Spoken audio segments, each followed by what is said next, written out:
So what's the real, moral dilemma that we're talking about? Because we've discussed some of the issues that come up, but from a moral standpoint, what would you have to say on that, Don? Well, this, like many other topics that I counsel people with, regardless of the presenting problems that they would come with, interestingly, I would suggest that the real issue is not an issue of morality.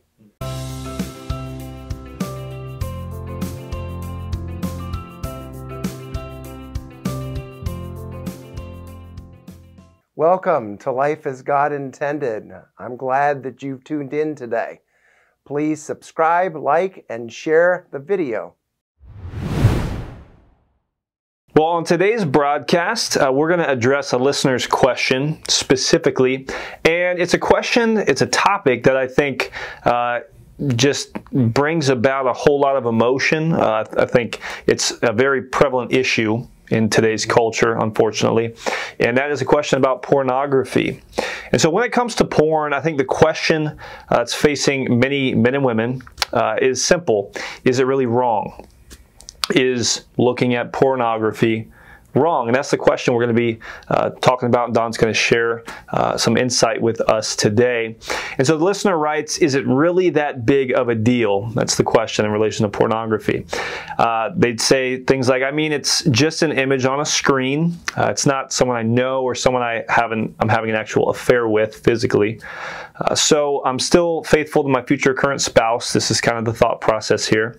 And is not sex a good thing, right? They might say that. Yeah. So what's wrong in watching it happen, essentially? I'm just admiring beauty is something else I've heard people use before.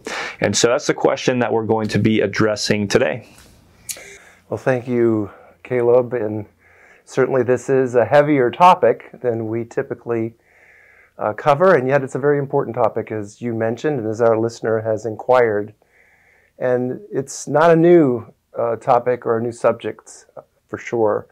And people continue to ask really the same questions about porn that they've asked for decades. Now, certainly in recent decades, pornography has become much more available due to the internet.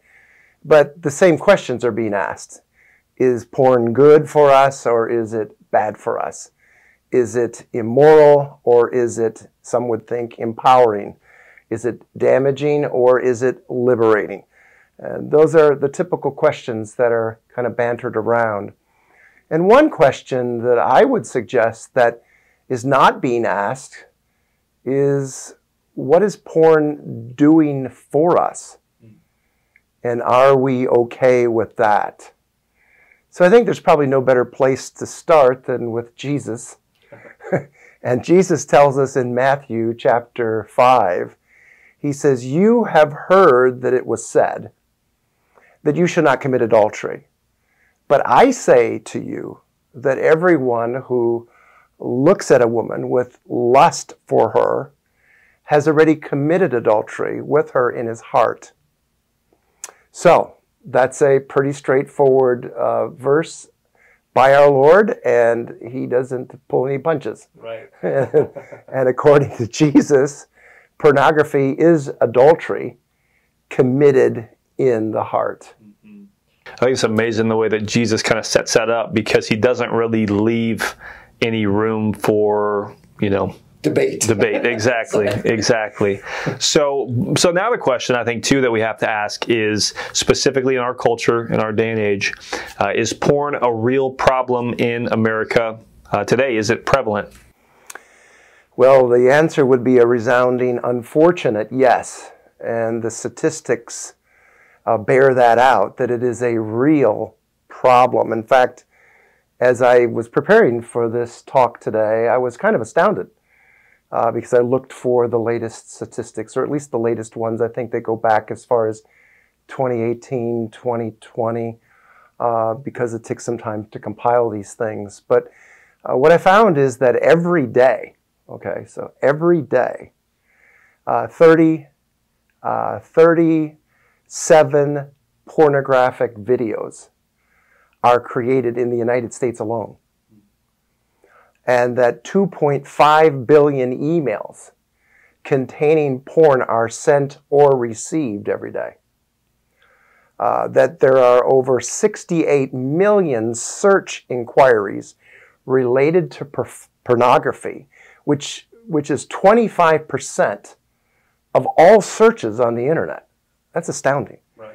About 200,000 Americans are classified as porn addicts, and 40 million American people regularly visit porn sites.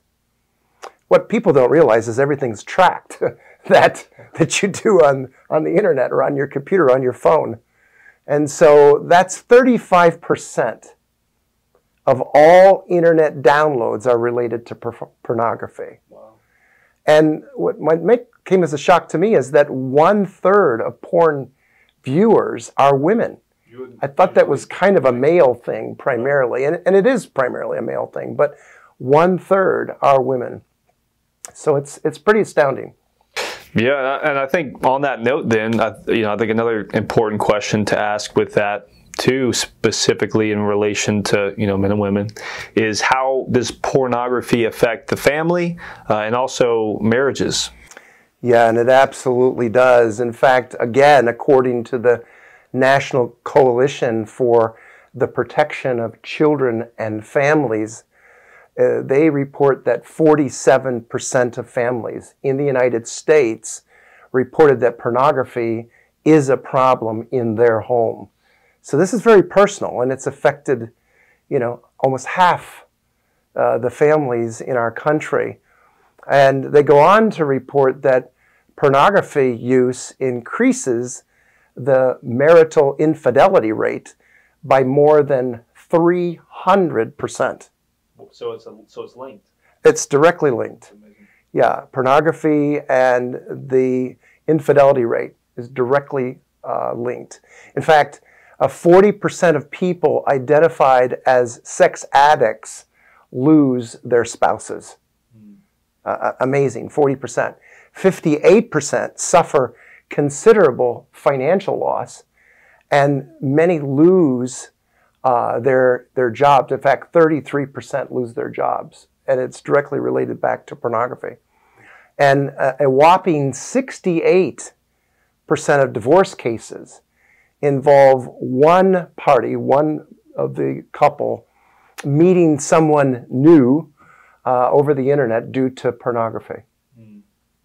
So, I think another important facet to this as well, we've talked about a lot of statistics so far, covered all that, but how then does pornography have influence within the church? Because, obviously a lot of these statistics that we're talking about doesn't just apply to people outside of the church. Unfortunately, we've heard divorce statistics are similar in the church and outside the church. So how is that in relation to pornography and how it's influenced the church? Yeah, so the statistics that I've already shared are kind of the general population, and yet the statistics for porn as far as how it's affected the church are frankly staggering. Once again, it was shocking to do the new research and find the statistics, because what the statistics bear out is that 1 in 5 youth pastors and 1 in 7 senior pastors use porn on a regular basis and are currently struggling with it in their roles, in those leadership roles. And so when you add that up, and they do it in the statistics, that's more than 50,000 U.S. church leaders currently that are watching pornography. And so that boils down to 43% of senior pastors and youth pastors that say that they have struggled with pornography in the past. 43%, and 64% of Christian men and 15% of Christian women say they watch porn at least once a month. And that's the church. Okay, that's not the outside realm where you would kind of almost expect a higher percentage. Now, do you think that there's any danger? Again, we've talked about a lot of statistics, but is there any danger in focusing purely on the data of the creation and consumption of porn? Yes, for sure. I think it's a tendency for humanity to always focus on the behavioral problems, and even in attempting to figure out the solution, trying to change behavior. So yes, I would definitely agree that the dangers facing people are actually easily overlooked by simply focusing on statistics. The sheer magnitude of available online pornography is merely one aspect of a much larger issue that plagues our society today. For example, the impact that pornography is having on teens. When I was growing up, there was no internet.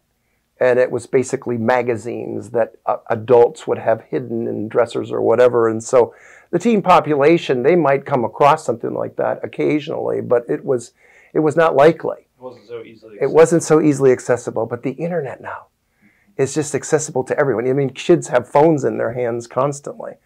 And so this teen problem is a huge problem, and it increases the odds of teenage pregnancies. And of course, the abortions that are directly linked to teenage pregnancies because of the fright of parents and teenagers of a child having a child and then not knowing what to do with it. And so teenage pregnancy is twice as high when the teen has been exposed to pornography. Viewing pornography raises the risk of depression. A lot of people struggle with depression, and secretly they're struggling with pornography because there's a direct correlation.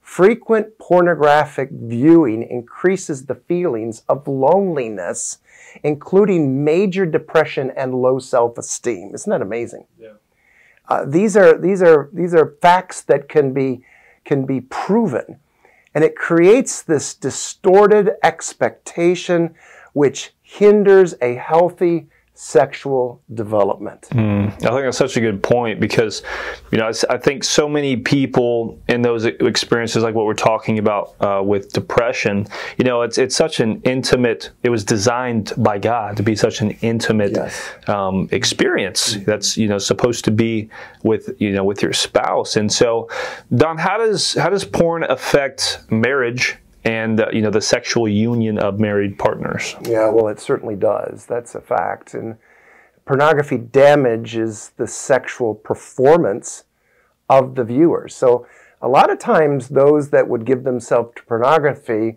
would use the excuse that it's going to enhance their sexual encounter with their mate, which is a very unfortunate perspective to have, but I have heard it. And yet it does just the opposite. Men who view pornography tend to have problems with premature ejaculation and erectile dysfunction. We hear so much about erectile dysfunction today and the medications that are available. And unfortunately, a lot of that's due to pornography. And so people who view porn seem to find it difficult to have sex with a real human being, with their real partner, because their imaginations are so unrealistic. Pornography raises unrealistic expectation and demand. So here couples become demanding of each other for different types and different amounts of sexual experiences, and what was once satisfactory of having sex is no longer satisfactory. And at the same time, it reduces their ability to experience fulfilling sex. And so all of a sudden you find them beginning to complain about, sex is kind of dull and I'm not enjoying it like we once did. So you mentioned some of the issues then obviously within marriage that happen, but are there prolonged effects to being exposed to pornography, specifically like negative effects? Yes, there certainly are. And again, we have to think in terms of, not just the broader sense of, okay, pornography is quote unquote a sin, because that's our typical mindset. And then we would think about what the effect of sin has on our life. But again, sin damages relationship. It first damages our relationship with God, and then it damages our relationship with others. And so when it comes to pornography, it diminishes trust between intimate couples, often the couples will find out about the struggle with intimacy. And immediately there are trust issues. And it promotes the belief that somehow promiscuity is normal. And, one spouse will try to convince the other, well, it's just normal, everybody's doing it. Well, a lot are doing it, but not everybody's doing it. It undermines the family. One of the most destructive things about pornography is that porn develops a lack of interest in the actual family unit and child rearing. It's like the one that's addicted to porn kind of checks out of being engaged in the family dynamic. I mean, I can see that especially with the focus on sexual fulfillment on a personal level. I mean, that's very selfish, self-centered, self-focused. Yeah, right. So, what's the real moral dilemma that we're talking about? Because we've discussed some of the issues that come up, but from a moral standpoint, again, with a lot of the objections that we heard in the beginning, what would you have to say on that, Don? Well, this, like many other topics that I counsel people with, regardless of the presenting problems that they would come with, interestingly, I would suggest that the real issue is not an issue of morality. And that would probably come as a shock to somebody. And the reason I say that is because Christianity is not morality. Religion tries to attribute morality to actions, to behavior, whether that behavior is good or whether that behavior is bad. And now we get on this treadmill of performance.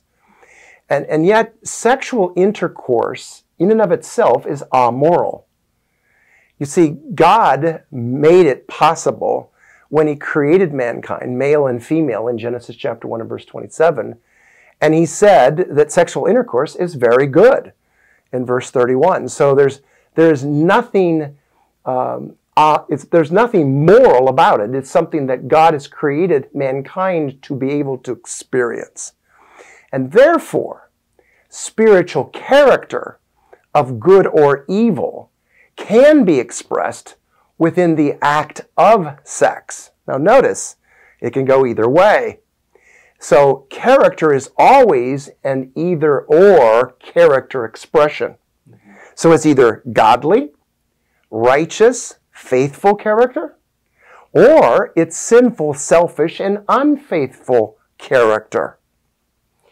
So then how is the problem of porn solved? How do we deal with that? Well, it's not solved by traditional remedies. Otherwise, we wouldn't have the kind of statistics that we do in the church. So there are all kinds of programs and ministries that are totally dedicated to the pornographic addiction that people struggle with, and yet people are still struggling with it. So the problem is not solved by censorship.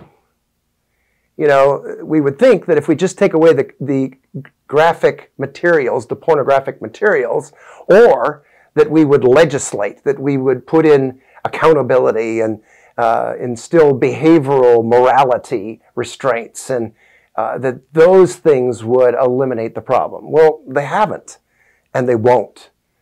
And that's because the real issue is the character of God not being experienced, you see.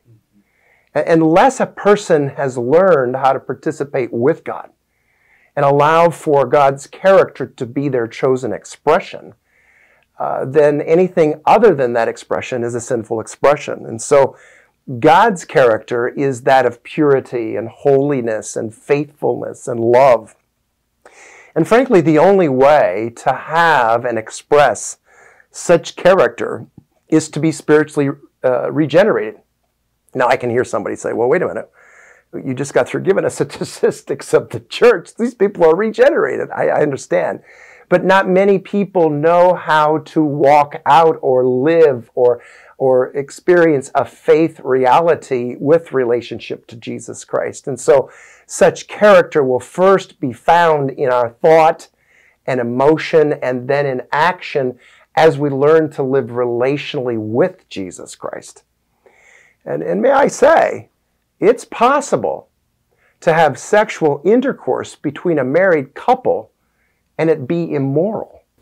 Okay, that's an interesting point. Would you explain more? Yeah, because failure on either part to have God's character expressed during the sexual union of having sexual thoughts and actions would be immoral. And that's because the alternative to having the character of God is to have the character of the evil one, the devil. Again, we lose sight of that all the time. You see, immorality and adultery are clearly identified with death and idolatry in Scripture. I mean, there's plenty of verses that attest to that. And the reason why is when we attribute worth to and live for anything or something other than God, it is idolatry. And so the only true victory over any sin, including pornography, is by the indwelling presence and the outworking character of God in Christ, wherein our sexual thought and behavior is what He is thinking and expressing in and through us. And so that's why I say that even married couples can be coming together sexually, immorally, based on inappropriate thoughts and emotions. Yeah, I think that's a really good point, Don. And it seems clear then that who or what we're connected to, that it really matters. It certainly does. It absolutely does. And this comes back to the point that I try to make in pretty much every broadcast, that understanding how God has designed us to function is central to experiencing life as God intended. And understanding our human functionality, which includes our sexuality, is vital to consistently behaving as a Christian. And that's the outworking of a relationship that we have with Him. So for the Christian, spiritual union is the core of who we are. It's our identity. And if we don't understand our identity and know how to participate with the functionality of Christ as our life, then we're not experiencing what it means to be Christian. We may be Christians, but we may not be deriving from Christ His life and allow for a mature development into the persons that God intends us to be, you see. And this is true in all aspects of life, including our sexual choices. The psychological, the behavioral, and emotional habits that our sexual character are based upon the choices and decisions that we make. And if we're making those kind of from this mindset of an independent self, which we're not, then we're building this off of flesh patterns, and we're not allowing Christ to incorporate and to fortify His character in our choices. And so I would say there's no such thing as just looking at porn. You know, this idea that you can casually Google pornographic images and it's not a big thing is just, it's a lie that we've believed. And so as human beings, we're not denying our God-given need for human intimacy. We were created with that. And that's a beautiful thing. And yet intimacy is not just a one-time event. It's not just a one-time act. But it's an ongoing need, just like food and water is an ongoing need. And God created us with a desire for ongoing, deepening intimacy. And that's why so many people struggle, because intimacy is what drives us to know and to be known. And frankly, intimacy is much more than sex. It's what motivates us to be relationally connected. And if that doesn't start with God, then we won't know how to connect with others. I would suggest that intimacy is at the heart of our God-given relational design. You might say it is our spiritual DNA. And so in closing, I would just encourage us to allow the intimate embrace of Jesus to transform your entire person today. We hope that you were encouraged and blessed by this video. We would love to hear from you and get your feedback and interact. If you have a testimony that relates to today's discussion, please share it below in the comments. Don't forget to subscribe to the channel and click that notification bell so you don't miss any of our broadcasts. Be sure to check out our blog on our website, which is in the description below. And if you'd like to support our work financially, we have also provided the link. And until next time, may you experience life as God intended.